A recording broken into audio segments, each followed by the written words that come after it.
अरे भाभी जी घर पर है क्या? बिल्कुल है, लेकिन जरा संभल कर जाइएगा अगर आप अनीता भाभी जी और विभूति नारायण के घर जाना चाहते हैं। क्या है ना, वो ड्रैकुला बने घूम रहे हैं। अरे नहीं बाबा, they are not dress for a Halloween party. I know Halloween कल है, लेकिन यहाँ पर तो भैया मसला ही कुछ और है और अजब है।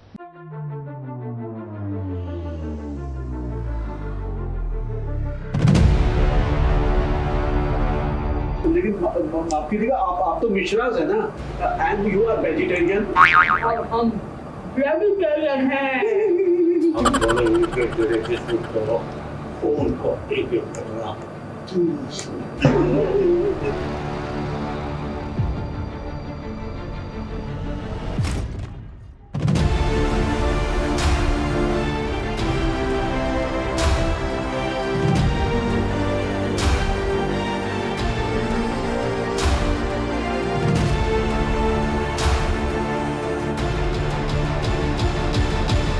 हॉलीवुड की फिल्मों में कई ड्रैकुला को देखा होगा जो बड़े ही खौफनाक नजर आते हैं, मगर छोटे पर्दे के ड्रैकुला से आज हम आपको रूबरू कराएंगे जो बड़े ही क्यूट और मस्तीखोर हैं। विभूति जी और अनीता भाभी बन गए हैं ड्रैकुला और वो खून पीना चाहते हैं तिवारी जी का। आज विभूति जी और अनीता भाभी का मूड जलपान नहीं बल्कि रक्तपान करने का है, जिन्हें देखने के बाद तो अच्छों की हालत खराब हो जाए। तो भला तिवारी जी क्या चीज है? लेकिन माफ कीजिएगा, आप तो मिश्राज है ना, एंड यू आर वेजिटेरियन। हम वेजिटेरियन हैं। हम दोनों मिलकर तेरे किस्मत को फोन को एक एक करना। तिवारी जी की ओर जब विभूति जी और अनीता भाभी बढ़ते हैं रक्तपान के लिए, तो वो इस तरह सरपट भागते हैं जैसे आज ये उसेन बोल्ट को भी पीछे छोड़ देंगे।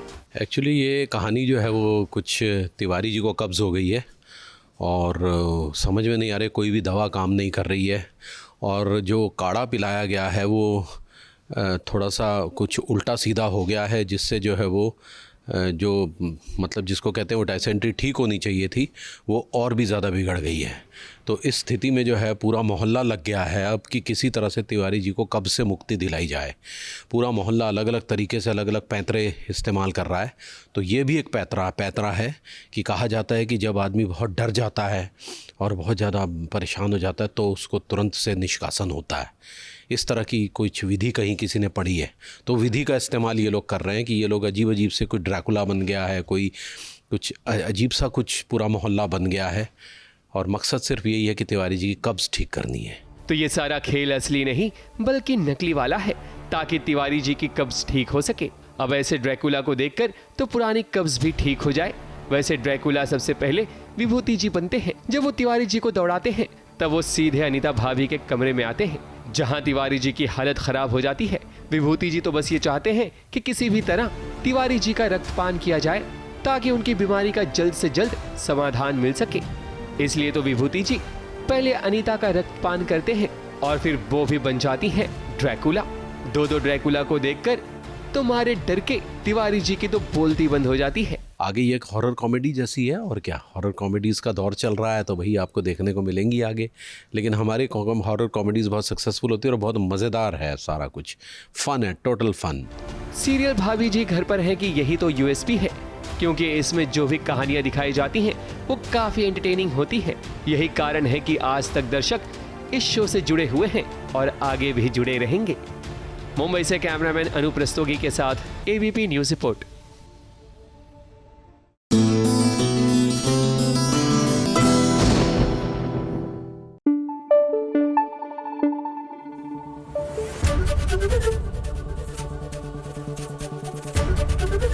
एबीपी न्यूज़ आपको रखे आगे। चलिए अब बात करते हैं सीरियल मन्नत की। यहाँ पर मन्नत जो है वो नीतू को समझाने की कोशिश कर रही है कि सच जो है ना आप किसी से छुपा नहीं सकते, क्योंकि शुरू में छुपाओगे बाद में सामने आएगा तो घर में कलह ही होगी। और विक्रांत नीतू का बेटा नहीं है, ये सच कभी ना कभी तो उसको सबको बताना ही होगा।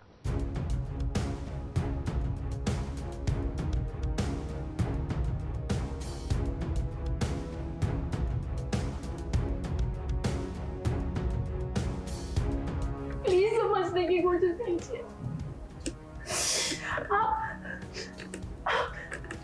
आपने बहुत गलत कर रही है।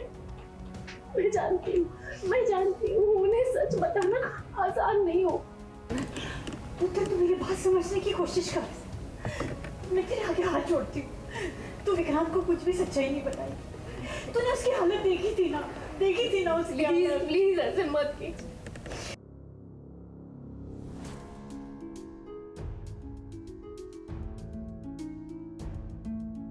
अपने प्यार का दर्द कोई नहीं देख सकता। आज मन्नत को जितना दर्द हो रहा है उतना किसी को नहीं होगा, क्योंकि उसके सामने उसके प्यार विक्रांत की तबीयत जो खराब है। मन्नत आज नीतू और रोनी के सामने हाथ जोड़ रही है, उनके सामने गिड़गिड़ा रही है कि विक्रांत की तबीयत दिन ब दिन खराब होती जा रही है। वो उनसे गुहार लगा रही है कि विक्रांत को जल्द से जल्द सच्चाई बता देनी चाहिए, लेकिन नीतू है जो इस सच को छुपाना चाहती है। नीतू मन्नत की बात तो मानने को राजी है ही नहीं। पुत्र तू मेरी बात समझने की कोशिश कर। मैं तेरे आगे हाथ जोड़ती हूँ, तू विक्रांत को कुछ भी सच्चाई नहीं बताई। तूने उसकी हालत देखी थी ना उसकी हालत। प्लीज ऐसे मत कीजिए। ये सब गलत है, बहुत गलत है। आप भी समझने की कोशिश कीजिए ना, प्लीज समझने की कोशिश कीजिए। विक्रांत का जो बहुत बड़ा राज है कि उसकी माँ विशाखा आंटी है, नीतू आंटी नहीं है, तो वही राज खोलने के लिए आई हूँ मैं विक्रांत के सामने। राज खुल गया तो घर अपना है, विक्रांत अपना है, सबको बाहर निकलवा दूंगी मैं तो। फिर वही घूम फिर के चाहिए तो मल्लिका को घर ही ना, घर ही चाहिए, विक्रांत ही चाहिए था। राज पता चल जाएगा तो विक्रांत और मन्नत के बीच में दरार आ जाएगी, तो मल्लिका को तो वही चाहिए ना। अरे भाई नीतू, मन्नत की बात मान लो, वो आप लोगों की भलाई चाहती है। खैर, एक न एक दिन सच तो विक्रांत के सामने आ ही जाएगा। और देखो, वो दिन भी करीब ही आ गया था, मगर मल्ला के पांव फिसल जाने के कारण वो विक्रांत तक नहीं पहुंच पाई, वरना आज विक्रांत को सच का पता चल ही जाता। और ये बात अगर विक्रांत को किसी और से पता चलेगी तो उसे और भी बुरा लगेगा। प्लीज समझने की कोशिश कीजिए।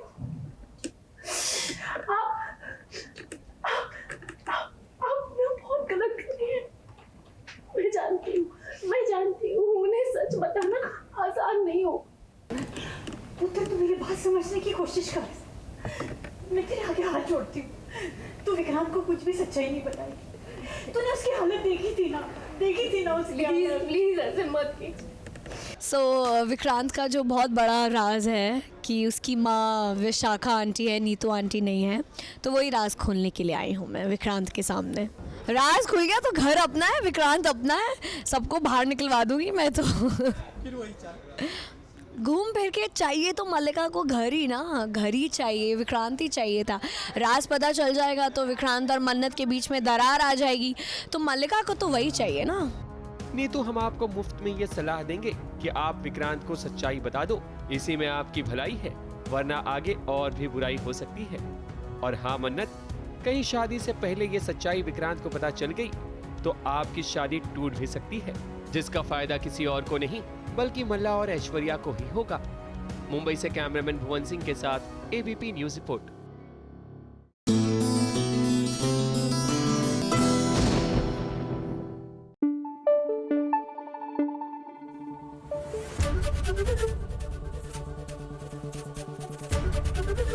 एबीपी न्यूज आपको रखे आगे। हो जाइए फटाफट से सवार। क्या है ना, एंटरटेनमेंट की दुनिया की सैर करनी है, वो भी एकदम ताड़ा-ताड़ी मोड में, so this is the best option. फटाफट खबरों की रेलगाड़ी जब आती है तब अपने साथ सीरियल की ढेर सारी खबरें लाती है। तो शुरू करते हैं फटाफट खबरों की रेलगाड़ी। फटाफट खबरों की रेलगाड़ी में सबसे पहले बात करते हैं सीरियल क्योंकि सास भी कभी बहू थी का सेट। आने वाले ट्रैक में बहुत बड़ा धमाका होने वाला है। ये धमाका कोई और नहीं बल्कि नोएना लेकर आएगी। नोएना जब तुलसी को बताएगी कि मिहिर ने उसे आई लव यू कह दिया है, तब उसे जोर का झटका जोरों से लगेगा। आई लव यू कहा? हाँ, मेरी आंखों में देखकर उसने कहा that he loves me.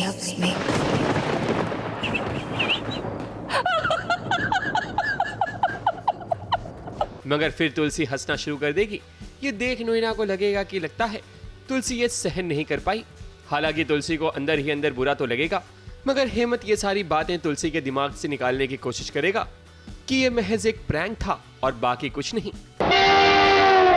फटाफट खबरों की रेलगाड़ी का अगला स्टेशन है सीरियल तुमसे तुम तक का सेट। आर्यवर्धन बस अपने दिल की बात अनु से बताने ही वाला है और वहीं अनु भी खुश हो जाएगी कि आर्यवर्धन सर उसे अब प्रपोज करने वाले हैं। वहीं उस रात से भी पर्दा उठेगा जिसे अब तक आर्यवर्धन घर वालों से भी छुपाता आया है। की बात कहने से पहले अपनी हिचकिचाते क्यों? डरता हूँ कि जो वक्त मेरी जिंदगी में इतनी मुद्दत बाद आया कहीं हाथों से रेत की तरह फिसल कर कहीं चली ना जाए। कोई कहीं नहीं जा रहा है सर, कोई आपके पास आने का इंतजार जरूर कर रहे हैं। कल ऑफिस में मिलकर बात करते हैं। मतलब सर मुझे कल प्रपोज। फटाफट खबरों की रेलगाड़ी का अगला स्टेशन है सीरियल गंगा माई की बेटियां का सेट। अब स्नेहा के लिए मुसीबत और भी बढ़ने वाली है क्योंकि मधु का जब कॉल श्रीकांत को आएगा तब स्नेहा वहां मौजूद होगी। मधु इस बात को लेकर ज्यादा स्ट्रेस आउट होगी कि श्रीकांत के लिए उसके घर वाले लड़की ढूंढ रहे हैं और अगर ऐसा रहा तो वो अपनी जान दे देगी और होगा भी यही कि मधु स्लीपिंग पिल्स खा लेगी क्योंकि वो किसी भी हाल में श्रीकांत को खोना नहीं चाहती। हाँ मधु, हम तुम्हारे बिना नहीं जी सकते वो ठीक है ना? तुम रो कह रही हो? तुम्हारी बात तुम्हारे लिए लड़की देख रही है ना। क्या? आप मजबूर है, हम भी मजबूर है। अगर तुम नहीं आए तो भोलेनाथ की कसम हम अपनी जान दे देंगे।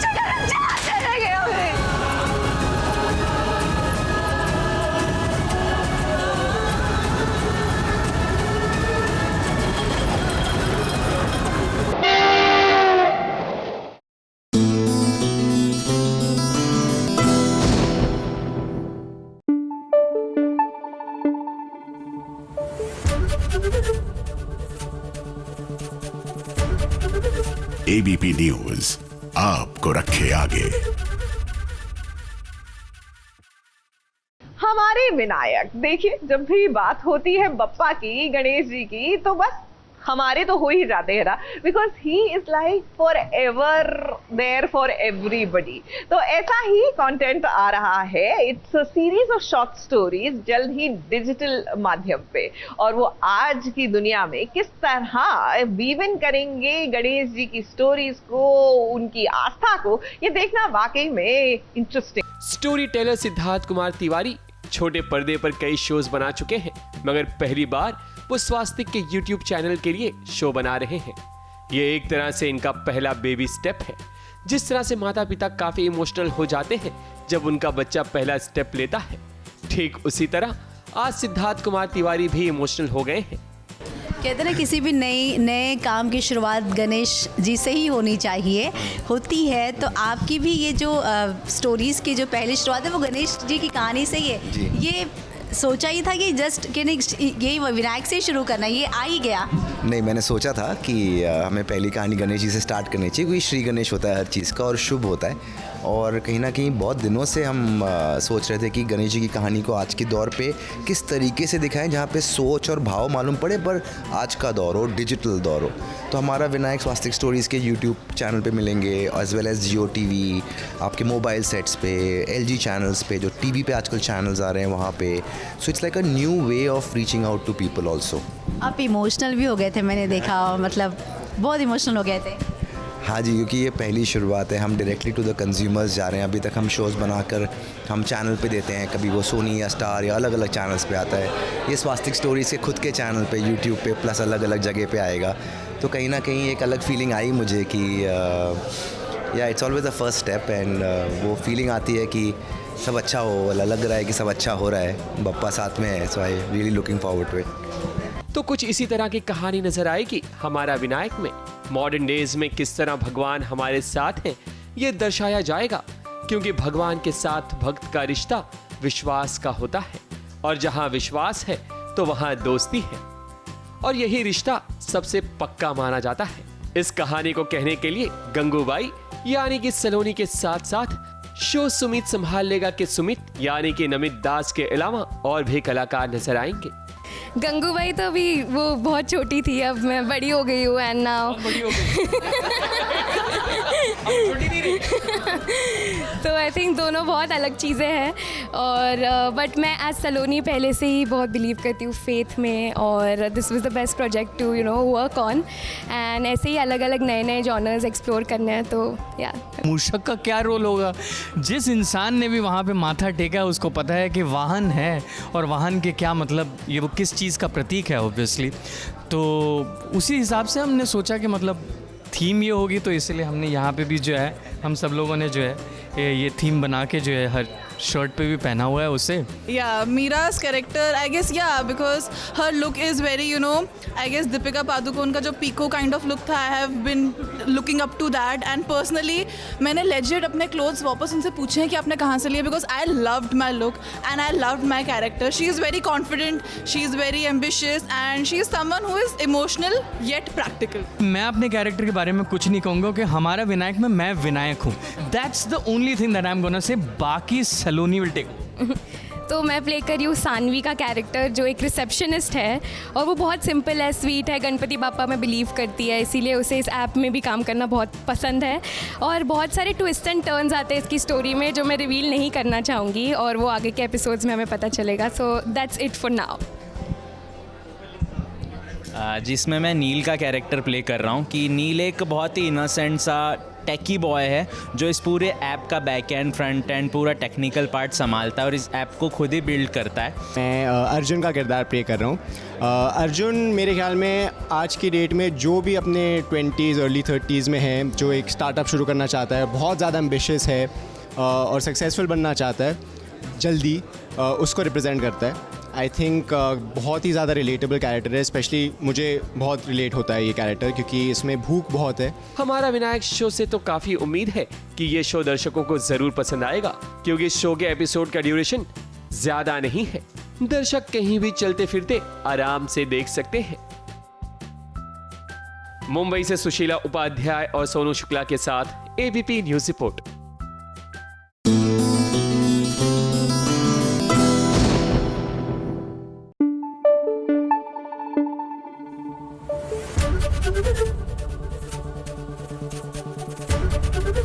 एबीपी न्यूज आपको रखे आगे।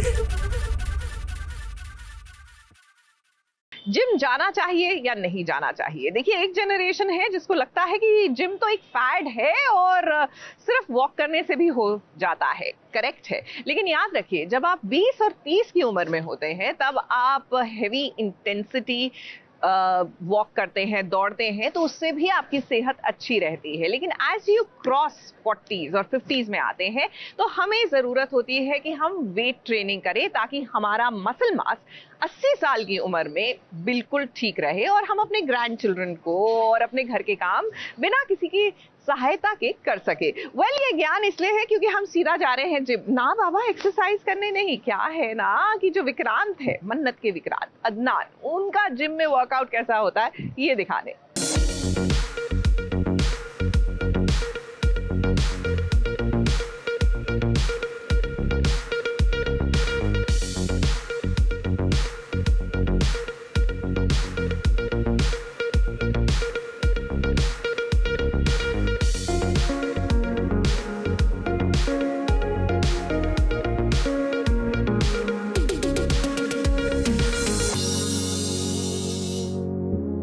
सो गाइस, बेसिकली मेरा अभी पैकअप हुआ है मन्नत के सेट पे और मैं आया हूँ एबीपी के साथ।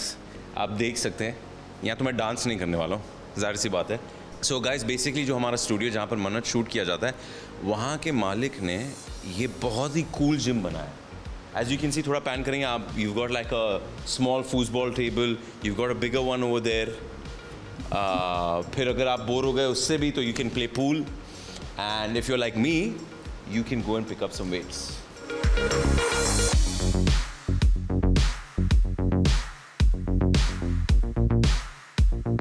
कुछ weights है जो मैं उठाऊंगा, थोड़े आवाज़ अजीब से आपको सुनाई देंगे और hopefully I'll get a good workout in. So मैं आपको वेलकम कर रहा हूँ मेरे वर्कआउट में। आज मेरा पुश डे, चेस्ट करूँगा, so please come join me.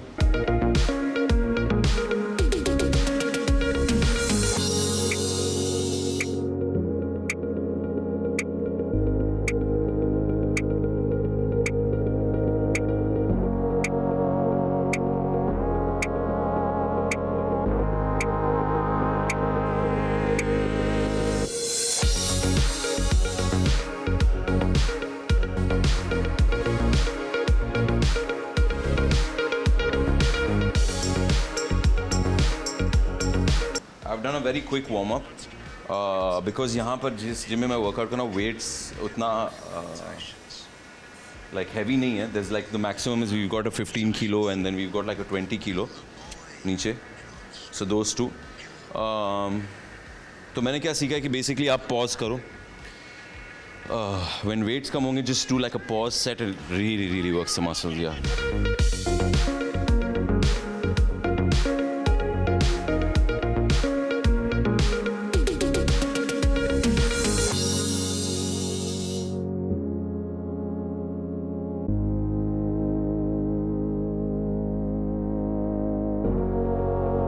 Abhi, because I don't do caffeine, any form, and the kind of work that we have, हम लोग को 5-6 घंटा on a good day 7 hours sleep मिलती है, वरना average is 5-6 hours. So क्या होता है मेरे साथ? If I work out too heavy and I work out like 3 days in a row, तो चौथे दिन पे या 5वें दिन पे या even on the 3rd day only ना, I can't remember lines on set. My mind is not really sharp. वो जो एक sharpness feel होती है वो नहीं महसूस होती मुझे. So what I've recently started doing is I'm experimenting with this. जहाँ पर I'll work out one day and one day I'll not work out. एक दिन मैं workout करूँगा, एक दिन workout नहीं करूँगा.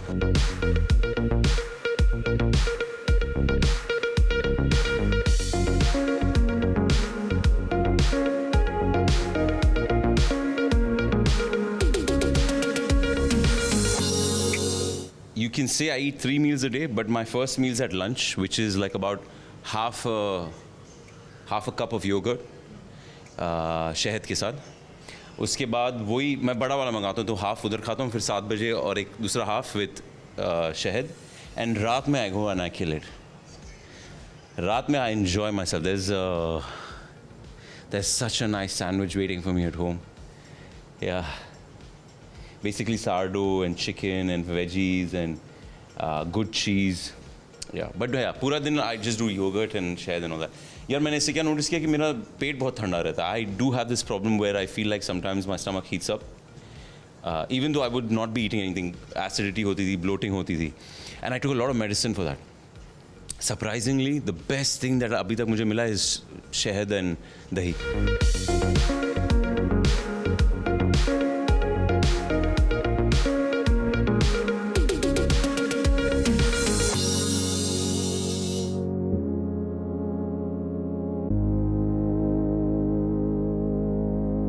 सेवेंटी रेप्स के मैंने शायद इंक्लाइन ही मारा था मैंने. I think was an incline push जो मैंने अभी किया. I was doing incline bench. 70 reps मारे मैंने नीचे फेंका बड़े जोश में. 80 पाउंड्स उठाए मैंने, 6 रेप मारे ऐसा कुछ, and I drop these two on the ground. तो ये हाथ डंबल पकड़ा था, 80 पाउंड का dumbbell, and it fell right on where the 70 pound dumbbell was. तो जो 70 पाउंड का डंबल का बीच का रॉड था, एंड ये ऐसा गिरा. तो व्हेन इट ओपनड, ये दोनों के बीच में फंस गया. Pop like a tomato. But I looked, ये ब्लड कहाँ से आया यार, ये क्या है? I am like and immediately no pain. Adrenaline. तो no pain. I am like ये क्या है? And I went to my one trainer who is a friend also. And उसकी क्या आदत थी, जब भी वो मुझे जिम में देखता था ना, me and him had this like Spartans वाला आऊ. So we would hug each other, like you know, जब sometimes you've seen some people, sports people do it, कि you bump into each other and hit each other with the chest, like you know. तो उसको लगा मैं वो करने आ रहा हूँ. तो I came walking up to him fast. उसको लगा हाँ आऊ. I'm like no, look at this. And he looked and he freaked. He's like, what is that?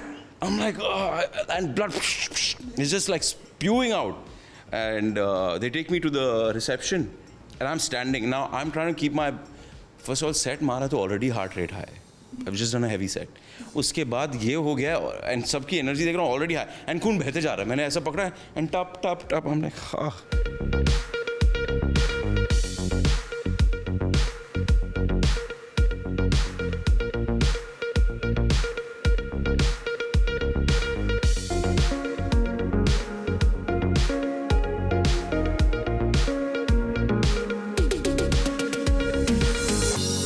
I've become smarter. A lot smarter. अब मैं वर्कआउट करता हूँ. Like I said, मैंने पहले वो रियलाइज़ किया था कि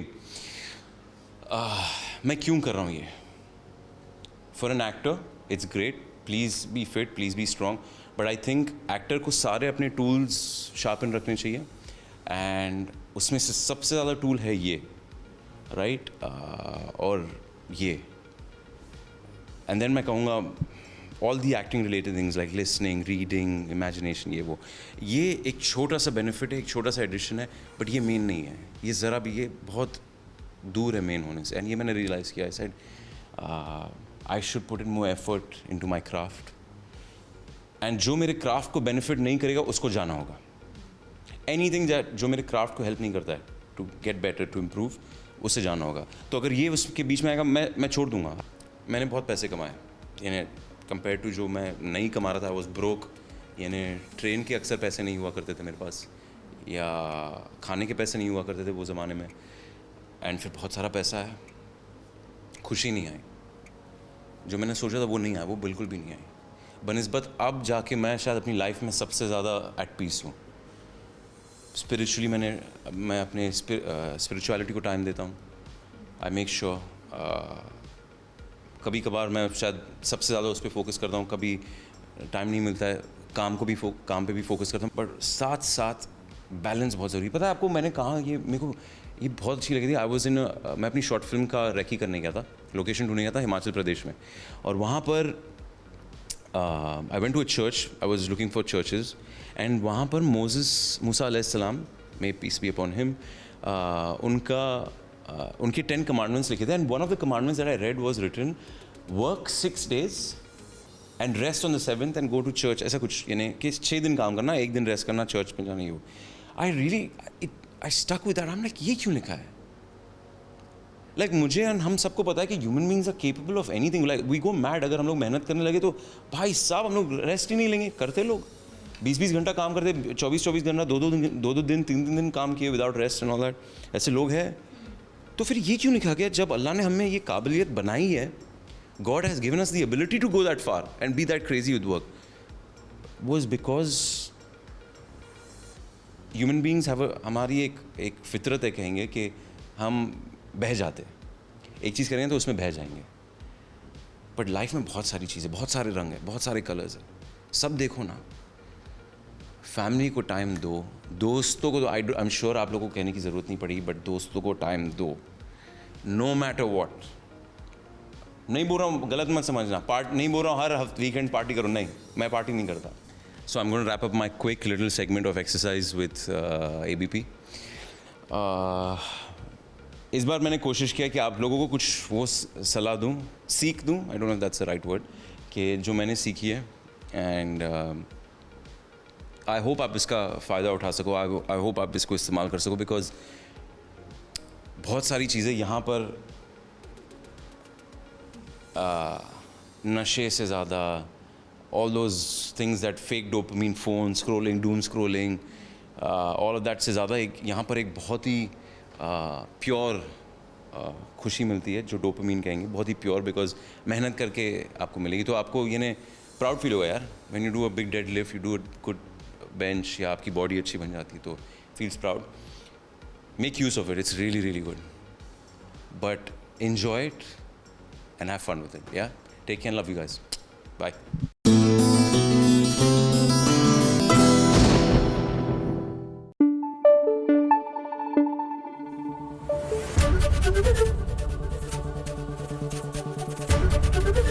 ABP न्यूज़ आपको रखे आगे। अच्छा, 10 साल बाद जब किसी से मुलाकात होना तो ऐसा लगता है एक अरसा बदल गया, एक अरसा जो है बीत चुका है, क्योंकि इस 10 साल के सफर में आप भी बदल जाते हैं based on your experiences of life. अब जरा सोचिए, ऐसे में सीरियल बिंदी में काजल और अविराज 10 साल बाद इन दोनों की मुलाकात होगी। जाहिर सी बात है कि इन दोनों के रिलेशनशिप की इक्वेशन जो है वो बदल चुकी है।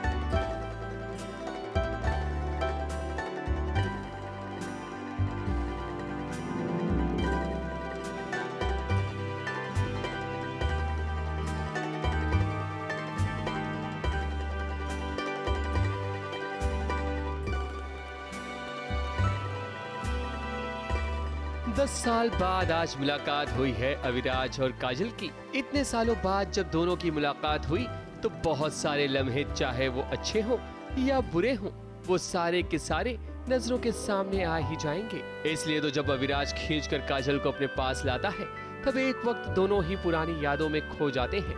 मगर अविराज तो अविराज है, उसके दिल और दिमाग पर भैया जी के नाम की पट्टी बंधी हुई है। उनके आगे तो अविराज के सारे इमोशन पानी की तरह है। अविराज के कारण ही तो काजल को जेल हुई थी, जिसका एहसास काजल को आज भी है और हमेशा रहेगा। मगर अविराज को इस चीज से कोई लेना देना नहीं। यही ट्रैक है ना कि वो पुराना प्यार आंखों के सामने, थोड़ा इमोशनल डेप्थ एंड ये सारी चीज़ें आ जाती है। भले आप नफरत करते हो, एक्सेप्ट नहीं कर पाते, बट जब सिचुएशन होती है ऐसी और नज़रों के सामने दोनों आमने सामने होते हैं तो बहुत सारे जो हिडन इमोशंस हैं वो सबकॉन्शियस माइंड में सामने आ जाते हैं। तो आई थिंक अविराज और काजल के साथ अविराज और काजल के साथ यही हो रहा है। अविराज को जब पता चला कि काजल जेल से रिहा हो चुकी है तब वो उसे मिलने आता है और उससे जबरदस्ती ये बात जानना चाहता है कि आखिर कंचन ने उसे क्या बताया था, जो जेल की हेड वार्डन है। मगर काजल कुछ नहीं बताती और ये बात अविराज को और भी परेशान करती है। अब काजल ज्यादा जोर से चिल्ला भी नहीं सकती क्योंकि वो अपने रिश्ते को भी छुपाना चाहती है ताकि किसी को कुछ पता ना चले, और इसी का फायदा उठाता है अविराज। नहीं 10 साल पहले परेशान नहीं किया था उसने, बस धोखा दिया था, दिल तोड़ा था। परेशान अब कर रहा है वो। अरे क्योंकि हॉबी है मेरी, और क्या। और अविराज को लगता है कि बीवी है, तो मैं सही गलत की बात नहीं कर रहा, जो है उसकी बात कर रहा हूँ कि अविराज को लगता है कि बीवी है तो बस वो परेशान कर रहा है, हक से परेशान कर रहा है। और वो जानता है कि वो कुछ चिल्ला के कुछ बोल भी नहीं सकती क्योंकि वो नहीं चाहते कि हमारे रिश्ते के बारे में मार्केट में सबको पता चले। और उसे पता है कि कितना भी नफरत कर ले ऐसा कुछ करेगी नहीं वो, मतलब नहीं करेगी, तो बस उसी का फ़ायदा उठा रहा है। क्योंकि काजल भी ढीठ है ना, मानती नहीं है। 10 बार सवाल कर रहा हूँ कि कंचन ने क्या पता, एक बार बता दो तो फिर वो अपने रास्ते निकल जाएगा। बट नहीं, काजल चाहती है कि अविराज बार बार आए, परेशान करे। अविराज को समझ में नहीं आ रहा, वो जिस तरीके से पूछ रहा है वो कभी नहीं बताएगी, उसको दूसरा पैंतरा आजमाना। नहीं, मुझे लगता है अभी जिस तरह से अविराज ने पूछा वो बता रही है। मैंने तो यही रिएक्ट किया ना कि सुधा ने मुझे जब बताया कि बिंदी का नाम नहीं लिया, बस कहा कि बच्ची है या बच्चा है, तो मैंने उसको इस वे में लिया कि वो मेरा समय बर्बाद कर रहा है ताकि मैं जाके गवाही ना दूँ काजल के खिलाफ। तो मैंने उस हिसाब से लिया और पूरा टाइम पास सोचा इसको कि ये दोनों शैतान ने, उन दोनों ने मेरा समय बर्बाद किया है। क्योंकि अगर ऐसा कुछ होता तो मुझे तो एटलीस्ट पता ही होता, इस हिसाब से। अविराज की जिंदगी में अभी और भी तूफान आएगा क्योंकि उसे जब पता चलेगा कि बिंदी उसकी बेटी है तब अविराज के अंदर कोई ना कोई बदलाव जरूर आएगा। मुंबई से शिवानी सिंह के साथ एबीपी न्यूज रिपोर्ट।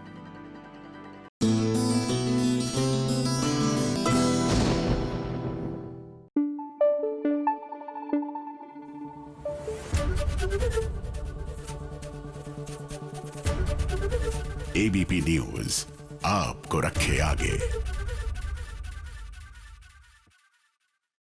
जितनी बार भी हम सिद्धार्थ जी से मिले हैं ना, हमेशा उन्होंने कहा है कि अभी तो मैंने शुरुआत की है, अभी बहुत कुछ बाकी है। और ये बहुत कुछ बाकी है ना, ये स्वास्तिक स्टोरी में आई थिंक देखने मिलेगा। और आज वो साथ में है तो हम पूछते ही हैं कि उसकी शुरुआत अब कैसे हो रही है। हाँ, ये स्वास्तिक स्टोरीज़ की एक नई शुरुआत है। स्वास्तिक स्टोरीज़ हमारा स्वास्तिक प्रोडक्शन से हम स्वास्तिक स्टोरीज़ हो गए हैं, बिकॉज़ मुझे लगता है कि कहानियाँ हमेशा रहती हैं, कंपनीज रहे ना रहे, और हम कहानियाँ कहने आए थे। तो ये हमारी पहली कहानी है, हमारा विनायक। एक शॉर्ट फॉर्मेट 10 मिनट से 12 मिनट के 5 एपिसोड लिमिटेड, पर जहाँ सोच ये है कि आज की दौर में भगवान क्या है, भगवान दोस्त हैं। तो उस सोच के साथ हम एक नई कहानी लेके आ रहे हैं आप सबके लिए एंड दर्शकों के लिए। So looking forward to it. कहते हैं ना, किसी भी नए काम की शुरुआत गणेश जी से ही होनी चाहिए, होती है। तो आपकी भी ये जो स्टोरीज़ की जो पहली शुरुआत है वो गणेश जी की कहानी से ही है। ये सोचा ही था कि जस्ट कि यही विनायक से ही शुरू करना, ये आ ही गया? नहीं, मैंने सोचा था कि हमें पहली कहानी गणेश जी से स्टार्ट करनी चाहिए, क्योंकि श्री गणेश होता है हर चीज़ का और शुभ होता है। और कहीं ना कहीं बहुत दिनों से हम सोच रहे थे कि गणेश जी की कहानी को आज के दौर पे किस तरीके से दिखाएं जहाँ पे सोच और भाव मालूम पड़े, पर आज का दौर हो, डिजिटल दौर हो। तो हमारा विनायक स्वास्तिक स्टोरीज़ के यूट्यूब चैनल पे मिलेंगे, एज वेल एज जियो टीवी, आपके मोबाइल सेट्स पे, LG चैनल्स पे, जो टीवी पे आजकल चैनल्स आ रहे हैं वहाँ पे, so it's like a new way of reaching out to people also. तो इट्स इस वास्ते को हम कंज्यूमर्स से, मतलब हमारे दर्शकों से हम डायरेक्टली बात कर रहे हैं इस कहानी के थ्रू से. तो आपको क्या लगता है कि आजकल के जो बच्चे हैं, मेरा भी बेटा है, आपके भी बच्चे हैं, वो बहुत शॉर्ट हो गए, रील्स देखते हैं, शॉर्ट्स देखते हैं, इसलिए उनको सब कुछ फटाफट चाहिए. तो ऐसे में ये कहानी जो छोटी छोटी कहानियाँ हैं, ये कितनी आकर्षित होगी उनकी तरफ? आप क्या सोचते हैं इस बारे में? मुझे लगता है कि आजकल के बच्चे बहुत ज़्यादा इंटेलिजेंट हैं. उनके दिमाग हम लोगों से बहुत शार्प चलता है और वो बहुत एक सेकंड में समझ जाते हैं कि ये चीज़ उनको अच्छी लगेगी कि नहीं लगेगी. वो ज़्यादा मौका नहीं देते कोई चीज़ को, कि उनको समझ में आ जाता है कि ये वो देखेंगे कि नहीं. 2-3 सेकंड में जैसे वो आगे बढ़ जाते हैं. पर अगर आप देखोगे तो हमारे बच्चे भी कुछ भी सोलफुल रहे, कोई भी चीज़ अगर उनको छुए तो वो चीज़ वो देखते हैं, चाहे वो कितनी लंबी भी हो. तो शॉर्ट एंड लॉन्ग है, पर मुझे लगता है डिजिटली आज के टाइम पे अगर हम 10-12 मिनट के आसपास, ये भी मैं पहली बार एक चीज़ करके देख रहा हूँ कि कैसा लगता है दर्शकों को, क्या उनको ये 10 मिनट का फॉर्मेट, 12 मिनट का फॉर्मेट अच्छा लगता है. तो कहीं ना कहीं मुझे लगता है नए दौर छोटी कहानियाँ जो आप कभी भी देख पाओ, आई थिंक वर्क करनी चाहिए. और ऐसा नहीं है कि सिर्फ ये वर्क करेगा या वो वर्क करेगा. मुझे लगता है कि दोनों तरफ, कोई लंबा फॉर्मेट भी देखेगा, कोई छोटे फॉर्मेट्स भी देखेंगे, दोनों चीज़ें चलेंगी साथ साथ. इतना कुछ टीवी पे हमने, जैसे मैंने कहा था कि भव्य बनाया है, हमने देखा है. ऐसे में ये एक प्लेटफॉर्म पर कुछ नया करना, और कहते हैं ना कि हर चीज़ में हमें क्वेश्चन रहता है कि करना चाहिए नहीं करना चाहिए, लेकिन अभी के साथ चलना बहुत ज़रूरी होता है. तो इसको किस तरीके से देखते हैं आप, कि ये डिजिटल प्लेटफॉर्म को किस तरीके से देखते हैं? क्योंकि टीवी पे तो बहुत कुछ किया और आपको पता है कि यहाँ पर क्या चलेगा वो मैं करूँगा, बट डिजिटल के लिए ये कितना चैलेंज था कि यहाँ पर भी तो वो चीज़ चलनी चाहिए. नहीं, बिल्कुल, ये तो काफ़ी इंटरेस्टिंग दौर है. मुझे लगता है कि ऑडियंसेस अब सिर्फ टीवी पे ही नहीं है, वो डिजिटली काफ़ी चीज़ें देख रही हैं. तो एक दिल में ये है कि ये जब आएंगे, ये इस फ्राइडे को जब ये शो लॉन्च होगा, तो दर्शकों का क्या फीडबैक आएगा. मुझे भी वो देखना है कि उनको कैसा लग रहा है. और जहाँ तक कहानी के भाव की बात है, ये कुछ बहुत बड़ी भव्य प्रोडक्शन के अलावा इसमें सोल और पर्सनल स्टोरी बहुत स्ट्रॉन्ग है. तो आई थिंक आज के दौर में अगर हम बोलें कि भगवान क्या है आपके लिए, तो कहीं ना कहीं करते करते हम वहाँ पहुँचे कि भगवान आज के यूथ के लिए, भगवान उनके दोस्त हैं. तो अगर भगवान को दोस्त की तरह देखो, अगर वो आपकी ज़िंदगी में आए, तो क्या भगवान की सोच, गणेश जी की सोच आपकी ज़िंदगी में आ सकती है. तो बहुत ही इंटरेस्टिंग तरीके से ये एक हमारा विनायक की कहानी है. मुझे रियली होप कर रहा हूँ और चाह रहा हूँ कि दर्शक हमेशा की तरह हमारा काम देखते हैं, तो उन्हें देख के उनका फीडबैक मिलेगा और ऐसे अपने आप को बेटर करते रहेंगे. ये पहला कदम है and we are moving in this direction, जहाँ पर आजकल के डिजिटल एज में नए तरीके से इन कहानियों को पेश करना. बिकॉज मैं चाहता हूँ, इतने सालों से हम इस देश की सारी कहानियाँ कह रहे हैं, अब ऐसा नहीं है कि नए मीडियम में, नए तरीके से, नए जोश के साथ में हम सेम चीज़ ही कर रहे हैं. कहानियाँ वही हैं, कहने का तरीके में बदलाव है. आप इमोशनल भी हो गए थे, मैंने देखा, मतलब बहुत इमोशनल हो गए थे. हाँ जी, क्योंकि ये पहली शुरुआत है. हम डायरेक्टली टू द कंज्यूमर्स जा रहे हैं. अभी तक हम शोज़ बनाकर हम चैनल पे देते हैं, कभी वो सोनी या स्टार या अलग अलग चैनल्स पे आता है. ये स्वास्तिक स्टोरीज के खुद के चैनल पे, यूट्यूब पे, प्लस अलग अलग जगह पे आएगा. तो कहीं ना कहीं एक अलग फीलिंग आई मुझे कि या it's always the first step. And वो फीलिंग आती है कि सब अच्छा हो, लग रहा है कि सब अच्छा हो रहा है, बप्पा साथ में है. So I really looking forward to it. मेरा अगला सवाल ये था कि चलो बुलावा जब मैंने देखा और ये देखा, तो मुझे लगा कि वहाँ पर भी कहानी ना कुछ वैसा ही आप कहना चाह रहे हैं कि माता रानी है नहीं, बिलीव है छोटी बच्ची का, आनंदी का बिलीव है कि माता रानी है और वो उसको किसी न किसी रूप में टीचर बनी है. तो वहाँ पर भी कहानी कुछ ना इसी थॉट में है कि वो इंसान के रूप में ही कैसे उसको, उसकी फेथ को बरकरार रखती, कुछ ऐसा है ना. हाँ, अलग है, पर हाँ ऐसे बोलेंगी तो डेफिनेटली इस तरह का है. बिकॉज़ मुझे लगता है कि हर इंसान की ज़िंदगी में भगवान एक रूप लेके आते हैं और ऐसा अलग अलग तरीके से अगर पर हर इंसान अगर अपने अंदर वो फेथ रखे, वो बिलीफ रखे और हार ना माने और किसी भी सिचुएशन में रियलाइज़ करे कि क्या चीज़ गलत चल रही है तो उसे सही करे, किसी और को दोष ना दे. आई थिंक कहीं ना कहीं वो थॉट सेम होते हैं, उनको बस दिखाने के तरीके में अलग अलग तरीक़ों से हम कहते हैं उसको, वो हम करते हैं. तो मैं बहुत वेट कर रही थी चलो बुलावा का, क्योंकि उसके प्रोमोज बहुत अलग थे। स्टार्टिंग ही किसी बहुत नॉर्मल तरीके से 2 बच्चों से की गई थी। आपको क्या लगता है कि इस बार हमने माता की, जैसे कि आप करते हैं, मैं बार बार दिखाऊंगा, मैं बार बार बनाऊंगा, लेकिन फिर भी इस वाले शो में और क्या ऐसा हो सकता है कि जो आपको लगता है कि मैंने इसमें थोड़ा सा कुछ अलग करने की कोशिश की चलो बुलावा में? चलो बुलावा में जो पहला प्रोमो आपने जो देखा वो मैंने ही शूट किया था।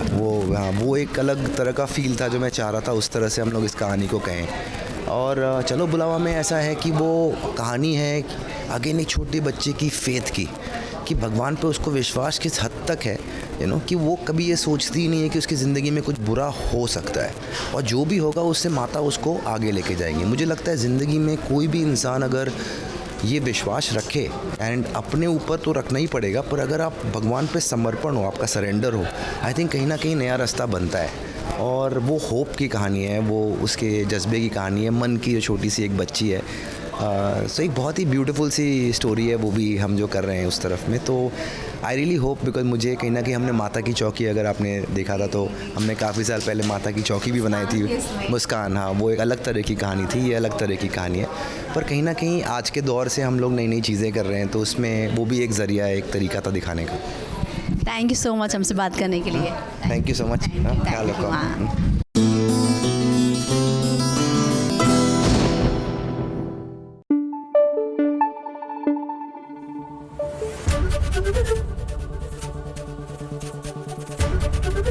ABP न्यूज़ आपको रखे आगे। भाई कब हो जाए हीरो हीरोइन के बीच में नोक झोंक से टकरार, पता ही नहीं लगता। लेकिन that is the spice of life ना, थोड़ा प्यार तो कभी टकरार तो कभी गुस्सा, बेशुमार जो जागृति कर रही है सूरज पर। तुम कुछ भी करोगे ना तो मेरा सिर्फ फ्रस्ट्रेशन बढ़ेगा, कुछ नहीं होगा। तो प्लीज लीव मी, मैं हैंडल कर लूंगी। तुम मुझसे बात भी मत करो। जागृति को पहली बार इतना गुस्सा आया है जिसे देखने के बाद तो हमें भी शौक लगा। सूरज से इतना प्यार करने वाली जागृति आज अपने ही पति पर चिल्ला रही है। बात दरअसल ये है कि जागृति की वजह से उसकी मां की डेथ हुई थी और इसका सारा इल्जाम जागृति ने अपने ऊपर ले लिया है। वो अंदर से टूट चुकी है। इसी कारण जागृति का इमोशन बाहर लाने के लिए सूरज और सपना ने अर्जुन के साथ मिलकर एक प्ले रखा है ताकि जागृति का इमोशन इस प्ले को देखने के बाद बाहर आ सके। जागृति जो बहुत लो भी फील कर रही है लेकिन अपने इमोशंस को अंदर ही दबाए बैठी है, उसके इमोशंस को बाहर लाने के लिए एक आइडिया आया है हमारे दिमाग में कि बच्चों के साथ मिलके एक स्किट तैयार करेंगे जिसमें हम उसके इमोशंस को बाहर लाना चाहते हैं जो गीता माँ की डेथ के बाद में अंदर ही दबा के रखे हैं। वो जैसा सूरज ने सोचा था, सूरज और सपना ने जो अर्जुन और अवनी की हेल्प से स्किट बनाई थी, उन्हें लगा था कि वो इमोशनल हो जाएगी और उसका एक आउटबर्स्ट होगा, रो पड़ेगी तो उसके इमोशंस बाहर आएंगे and she will be feeling a little better. But हुआ नहीं ऐसा और बहुत पैनिक और एंजाइटी हो गया उसे और वो वहाँ से भाग गई। प्ले जब शुरू होता है तो जागृति को तब अच्छा लगता है। सूरज भी अर्जुन की तरह स्कूल का ड्रेस पहनकर प्ले करने पहुंच गया है, लेकिन कुछ देर बाद जागृति का इमोशन तो बाहर नहीं आता बल्कि उसका गुस्सा फूट पड़ता है, वो भी सूरज पर। और छठी मैया आपकी भी मम्मी है।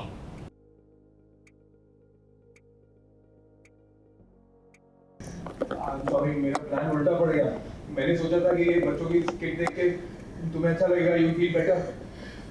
रियली सूरज ठाकुर, अपनी माँ को मारने के बाद तुम्हें लगा कि ये अवनी अर्जुन की स्किट मुझे अच्छी लगेगी।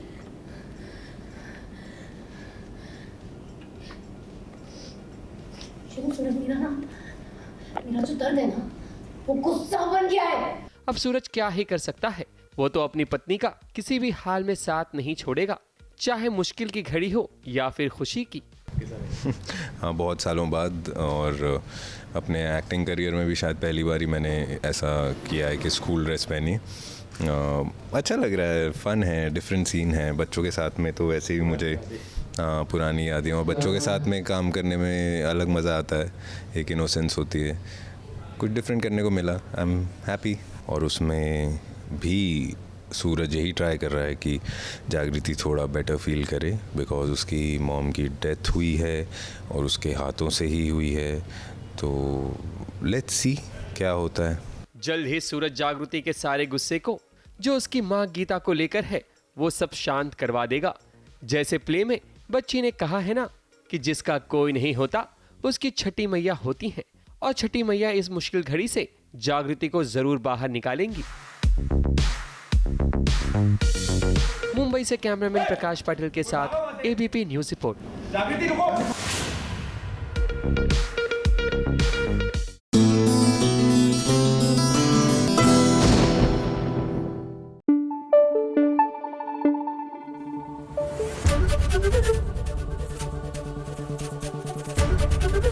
एबीपी न्यूज आपको रखे आगे।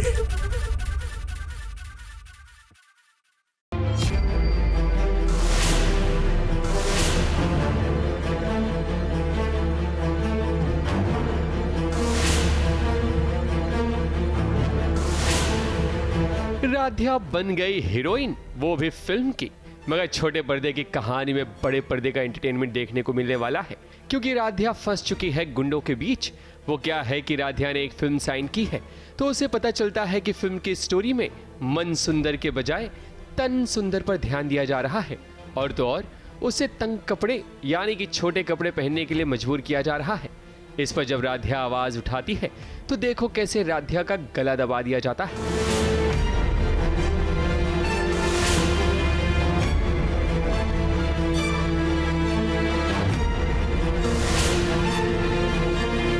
सो कॉल्ड प्रोड्यूसर साहब ने सोचा था कि भोली भाली लड़की को अपनी जाल में फंसा लेंगे, मगर उन्हें नहीं पता कि राध्या जैसी दिखती है वैसी है नहीं।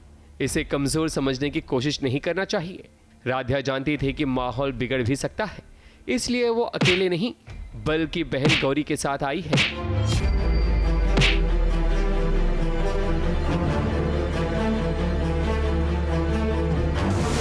तभी तो गौरी ने राध्या को बचा लिया, वरना बात और भी बिगड़ जाती। राध्या ने सिर्फ गौरी को साथ लाया ही नहीं बल्कि गौरी के जरिए इनका वीडियो भी रिकॉर्ड करवाया है, ताकि उसे सबूत के तौर पर इंस्पेक्टर साहब को दिखा सके, ताकि प्रथम को जेल से रिहाई मिल सके। फिल्म की शूटिंग चल रही थी, मेरी बीवी के साथ किसी ने पंगा ले लिया, उसे तंग कर दिया, बुरी बुरी बातें कही, तो बस उसका ऑनर डिफेंड करने के चक्कर में मैंने उसे पीट दिया और अभी जेल में हूँ। कोशिश तो कर रही है, कोशिश तो हमेशा ही करती है। अब वही देखना है कि कब ये छुड़ा पाती है, कैसे निकालेगी मुझे जेल से, क्योंकि मैं तो जेल में हूँ तो मैं तो कुछ कर नहीं सकता। आई थिंक बहुत ही ज़्यादा टफ टाइम चल रहा है, क्योंकि राध्या को मित्तल निवास से भी बाहर निकाल दिया है, वो बंसल हाउस में आके रह रही है और ये जेल में चले गए और इनकी इनोसेंस प्रूफ करने का कोई सबूत भी नहीं है मेरे पास। आई थिंक ये राध्या की डेडिकेशन तो रही है हमेशा से कि सारी चीज़ें सही कर सके, और पहली बार ऐसे पति पे बात आ गई है, उन्हें जेल में डाल दिया गया है, तो वो अपनी तरफ से पूरी कोशिश कर रही हैं कि जल्द से जल्द सारी चीज़ें सॉर्ट कर सके। आई थिंक बहुत मज़ा आने वाली है देखने में कि कितनी प्लानिंग्स करेंगी, कितनी सारी चीज़ें करेंगी राध्या कि प्रथम के लिए कोई सबूत मिल जाए जिससे वो उन्हें इनोसेंट प्रूफ कर सके। एक तो ये नाराज़ भी हो गए हैं तो मनाना भी है, तो जेल ड्रामा देखने में आई थिंक आप एंजॉय करोगे। राध्या के लिए ये मुश्किल काम तो था ही, मगर उसकी यही डेयरिंग उसे अलग बनाती है। यहाँ राध्या खुद को ही नहीं बल्कि उन मासूम लड़कियों को भी बचा लेगी जो इनके हाथों बलि का बकरा बन चुकी हैं।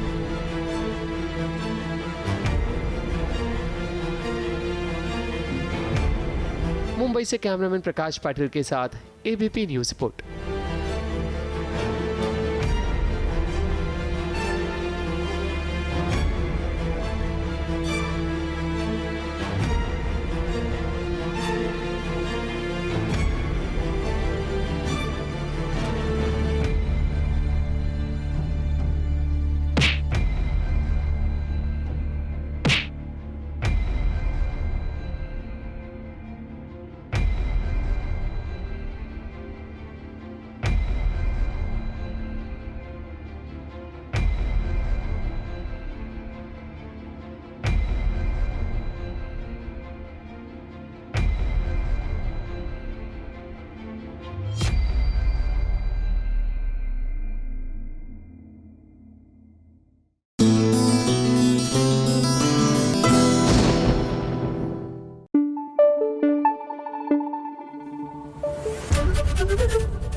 एबीपी न्यूज़ आपको रखे आगे।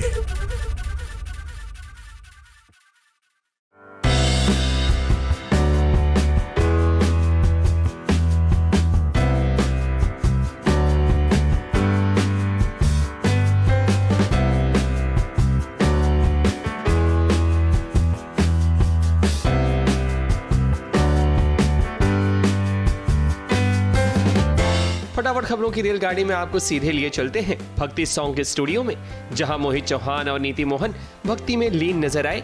नीति और मोहित चौहान कई बार स्टेज शेयर कर चुके हैं, मगर पहली दफा ये टी सीरीज के साथ भक्ति सॉन्ग गाते हुए नजर आएंगे। हम शूट कर रहे हैं आज टी सीरीज मिक्सटेप भक्ति का one of the very beautiful devotional mashup, जो कि है छोटी छोटी गैया और अच्युतम केशवम का एक mashup. And I am so happy that मैं मोहित जी के साथ शूट कर रही हूँ। इतने सालों से इनके साथ हम लोग साथ में परफॉर्म कर रहे हैं, जानती हूँ, and I love all of his songs. तो मुझे बहुत अच्छा लग रहा है दैट हम कुछ नया कर रहे हैं आज। You know, we have never sung devotional songs together. हम दोनों को भक्ति संगीत पसंद है, पर हमने साथ में कभी परफॉर्म नहीं किया। So I am so excited. Absolutely. मैं धन्यवाद करना चाहूँगा टी सीरीज़ का। मिक्सटेप भक्ति जो है उसमें हम लोग हिस्सा ले रहे हैं, और जैसा इन्होंने कहा अभी डिवोशनल गाना मैंने तो बहुत ही कम गाए हैं पहले, तो मेरे लिए बहुत एक्साइटिंग है। हालांकि मैं अपना गीत गाता रहता हूँ, पर टी सीरीज़ के साथ जो ये कोलैबोरेशन है इस कार्यक्रम में, I am really happy to be part of this. और नीति के साथ कोलैबोरेशन करने में और भी मुझे बहुत अच्छा लगा कि तो बहुत अच्छा गाती हैं, और इनके गाने में भक्ति भी रस आता है, बहुत अच्छा आता है। और तो I am really happy to be here, and I hope कि लोग इसको सुनेंगे और भक्ति को महसूस करेंगे। मुझे लगता है डिवोशन इज़ सेलिब्रेशन, और celebration of life, celebration of music, and music के ज़रिए आप गॉड से कनेक्ट सबसे फास्ट कर पाते हैं, ऐसा कहा जाता है। ऐसा साइंटिफिकली भी प्रूवन है। तो जब हम सेलिब्रेट कर रहे हैं तो मुझे लगता है why not look your best also when you know अपने आप को आप जब प्रेजेंट कर रहे हैं in front of the divinity. So आप एक जब अच्छा तैयार होते हैं तो यू फील लाइक आप किसी काम करने जा रहे हैं। सो ऐसा लग रहा है कि आज हम तैयार हुए। और मुझे मेरा फेवरेट जो एक्सेसरी है आज वो है मोर पंख, जो मोहित जी ने लगाया है, and we are singing for Krishna ji. So बहुत बहुत क्यूट लग रहा है। मैं तो बचपन से ही अपने पेरेंट्स के साथ, हम दिल्ली से हैं, सो हम काफ़ी वीकेंड्स पे चले जाते थे वृंदावन, मथुरा। सो वहाँ से ही ये एक कनेक्शन शुरू हुआ विद कान्हा जी। और अच्छा है कि आज कुछ गा पा रही हूँ उनके लिए। I feel truly humbled and honoured. बिल्कुल, कृष्ण जी के साथ तो बचपन से कनेक्शन रहा है, और जन्माष्टमी हम लोग बहुत ज़ोर शोर से मनाते हैं। जब मैं हिमाचल में था तो हम लोग मंदिरों में रात को जाते थे, रात को 12 बजे झूला झुलाते थे, और कृष्ण जी की बहुत कहानियाँ दादा दादी से सुनी, नानी से सुनी, उनके बचपन की कहानियाँ, उनके फिर उनकी मैंने किताब भी उनके बारे में हमने पढ़ा। तो प्रभु हैं, वो तो भगवान हैं, और मैं ये भगवान से मैं प्रार्थना करूँगा, कृष्ण भगवान से, कि वो ब्लेस करें हम सबको और हमारे देश को। और बहुत खुश है कि उनके लिए हम आज ये गाना कृष्ण जी के लिए गा रहे हैं, और मैं बहुत खुश हूँ ये मोर पंख लगा के आज। अच्छा, thank you so much. Thank you thank you so much. आप हमारा प्लीज़ मिक्सटेप भक्ति ज़रूर सुनिएगा, एंड हमें ऐसा लगता है कि आपको बहुत अच्छा लगेगा। Thank you so much. I am so happy that मैं मोहित जी के साथ शूट कर रही हूँ। इतने सालों से इनके साथ हम लोग साथ में परफॉर्म कर रहे हैं, जानती हूँ, and I love all of his songs. तो मुझे बहुत अच्छा लग रहा है दैट हम कुछ नया कर रहे हैं आज। You know, we have never sung devotional songs together. हम दोनों को भक्ति संगीत पसंद है, पर हमने साथ में कभी परफॉर्म नहीं किया। So I am so excited. Absolutely. मैं धन्यवाद करना चाहूँगा टी सीरीज़ का। मिक्सटेप भक्ति जो है उसमें हम लोग हिस्सा ले रहे हैं, और जैसा इन्होंने कहा अभी डिवोशनल गाना मैंने तो बहुत ही कम गाए हैं पहले, तो मेरे लिए बहुत एक्साइटिंग है।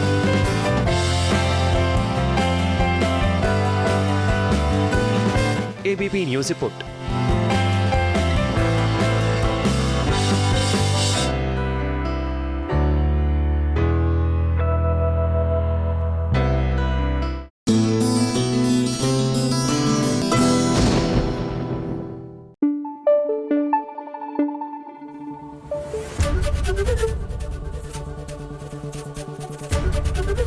एबीपी न्यूज आपको रखे आगे। जहाँ प्यार है वहाँ जलन तो होगी ही। जी हाँ, कहने वाले ऐसा कहते हैं, बट समहाउ पर्सनली मुझसे पूछे तो मुझे ये जलने जलाने वाला जो सिस्टम है ये कभी जमा नहीं है। बट दिस इज सीरियल की दुनिया। जी हाँ, it has its own peculiar way of functioning. तो किस तरह राघव जो है जाने अनजाने में वो रीत को जलाने की कोशिश कर रहे हैं, चलिए दिखाते हैं।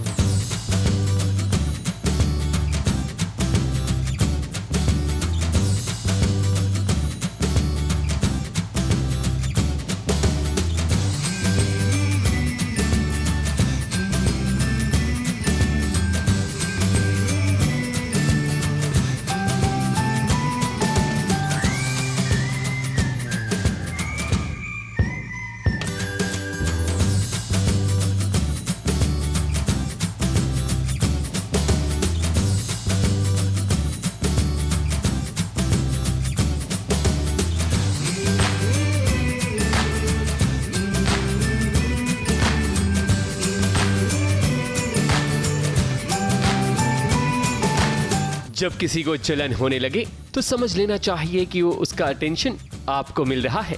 अब देखो, सुबह सुबह ब्रेकफास्ट करने जब रीत, राघव और सभी घर वाले जमा हो जाते हैं तब रीत को राघव से जलन होने लगती है। ये कोई बड़ी बात तो है नहीं, मगर एक औरत कभी भी अपने पति का अटेंशन किसी और औरत की तरफ कभी नहीं देख सकती। होता यह है कि राघव को पहले कुछ खाने का मन नहीं करता, मगर जब बुआ जी कहती हैं कि कीर्ति ने उसके मनपसंद के पोहे बनाए हैं तो राघव मान जाता है खाने के लिए। फिर क्या, राघव की प्लेट में कीर्ति पोहा सर्व करती है। पोहा जब राघव खाता है तब वो रीत की तरफ देख रहा होता है, क्योंकि रीत को ये बिल्कुल भी अच्छा नहीं लगता। अब रीत करे भी क्या करे, इसलिए वो उस टेबल से रोहित के साथ उठकर चली जाती है। कुछ नहीं, ये बाहर मतलब मैं आता हूँ रूम से बाहर, मैं ऑफिस जाने के लिए रेडी हो गए। मैं बुआ जी को बोलता हूँ तो बुआ जी बिठा देती है मेरे को। मैं बोलता हूँ भूख नहीं है मुझे, बट फिर वो थोड़ा सा रीत सामने दिखती है तो जेलसी वाली चीज़ की थोड़ा सा रीत को जला देता हूँ। उसके बाद साथ साथ पीछे चल रहा है कि टेंडर वाली चीज़ रोहित ने क्या किया है वो मुझे पता है कि टेंडर कैसे लेने की कोशिश की है, पर वो नाकामयाब होने वाला है तो ये भी मुझे पता है। तो मैं कुछ ना कुछ एफर्ट डालता हूँ पीछे से। अब वो कर पाता हूँ मैं नहीं कर पाता, वो टेंडर हमारे हाथ में आना बहुत ज़रूरी है। वो क्या है कि रोहित एक पार्टी रखने वाला है घर में, क्योंकि वो ओवर कॉन्फिडेंट का शिकार हो चुका है। उसे लगता है कि टेंडर उसे ही मिलने वाला है। तब रीत उसे समझाती है कि जीत से पहले कभी भी जीत का जश्न नहीं मनाना चाहिए। हमें एक टेंडर मिलने वाला है तो रोहित बहुत ज़्यादा ओवर कॉन्फिडेंट है उसके लिए, तो वो एक पार्टी थ्रो कर रहा है घर पे। तो रीत उसे वही कहती है कि अभी तक टेंडर मिला नहीं है तो इतनी जल्दी जीत का जश्न मत मनाओ, क्योंकि कहीं ऐसा ना हो कि हमें अपनी नज़र लग जाए। वैसे जश्न तो पहले बुआ जी ने भी खूब मनाया था, मगर अब उनकी बोलती बंद है। अगर रीत उन्हें कुछ खाने पीने के लिए भी देती है तब भी बुआ जी को रीत पर भरोसा नहीं होता। नहीं, मुझे उस पर कोई भरोसा नहीं है। कल जो उसने मेरे साथ किया, मुझे वो कॉफिन में डालकर सारा वो मेरे ऊपर बिच्छू छोड़े, उसके बाद तो मुझे बहुत डर लग गया रीत से। वो जहर में लाकर भी ला सकती है, उसे कोई फ़र्क नहीं पड़ता मैं जीऊँ या मरूँ। बुआ जी को बहुत डरा दिया रीत ने, और उनके ऊपर बिच्छू छोड़ के और उनको किडनैप करके रखा था, क्योंकि वो पूनम भाभी की गहने बेचने वाली थी और रीत नहीं चाहती थी कि पूनम भाभी के गहने बिके। तो बस अभी वो इतना ज़्यादा डर गई है कि अब वो रीत को नहीं लगता कि अब वो कुछ करेगी। रीत को अभी ये नहीं सोचना चाहिए कि बुआ जी पलटकर वार नहीं करेंगी, क्योंकि बुआ जी का दौर फिर से जरूर आएगा और वो रीत के लिए एक बार फिर मुसीबत की जड़ बनेंगी। मुंबई से कैमरामैन प्रकाश पाटिल के साथ एबीपी न्यूज रिपोर्ट।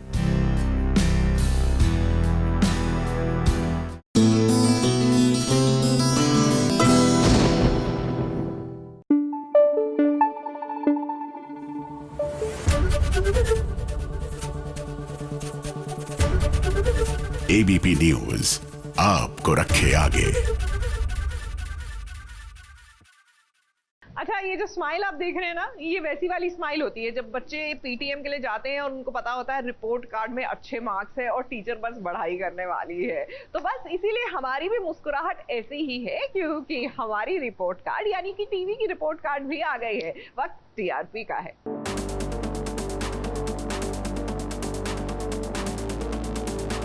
लो, आ गया है छोटे पर्दे का रिपोर्ट कार्ड, और इस बार टीआरपी चार्ट में भी कुछ बदलाव नजर आए हैं, जिसे देखने के बाद आप भी चौंक जाएंगे, क्योंकि नंबर 1 की पोजीशन पर एक नहीं बल्कि 2 शोज हैं। यही नहीं, बाकी के शो की टीआरपी में भी गिरावट आई है। लगता है त्योहारों में लोग काफी व्यस्त रहे हैं, यही वजह है कि टीवी की टीआरपी लुढ़क गई। टॉप 5 में कौन कौन से सीरियल्स ने बाजी मारी है, ये हम आपको जरूर बताएंगे। तो सबसे पहले बात करते हैं 5वें पायदान की। नंबर 5 पर एक नहीं बल्कि 3 शोज हैं। सीरियल गंगा माई की बेटियां, वसुधा और तारक मेहता का उल्टा चश्मा 1.4 रेटिंग के साथ। नंबर 4 पर है सीरियल उड़ने की आशा और तुमसे तुम तक, उसे मिले हैं 1.6 की रेटिंग्स। नंबर 3 पर है सीरियल ये रिश्ता क्या कहलाता है 1.7 रेटिंग के साथ। नंबर 2 पर है सीरियल उड़ने की आशा सपनों का सफर 1.9 रेटिंग के साथ। और देखिए नंबर 1 की पोजीशन पर एक नहीं बल्कि 2 शोज हैं, यानी कि सीरियल क्योंकि सास भी कभी बहू थी ने अनुपमा का साथ पकड़ लिया है। सीरियल अनुपमा और क्योंकि सास भी कभी बहू थी नंबर 1 की पोजीशन पर है 2.1 की रेटिंग के साथ। और वहीं अगर बात करें रियलिटी शो की तो बिग बॉस और पति पत्नी और पंगा को मिले हैं 1.4 की रेटिंग्स। तो ये था पिछले हफ्ते का टीआरपी चार्ट। अगले हफ्ते फिर हाजिर होंगे एक नए टीआरपी चार्ट के साथ। ABP news report.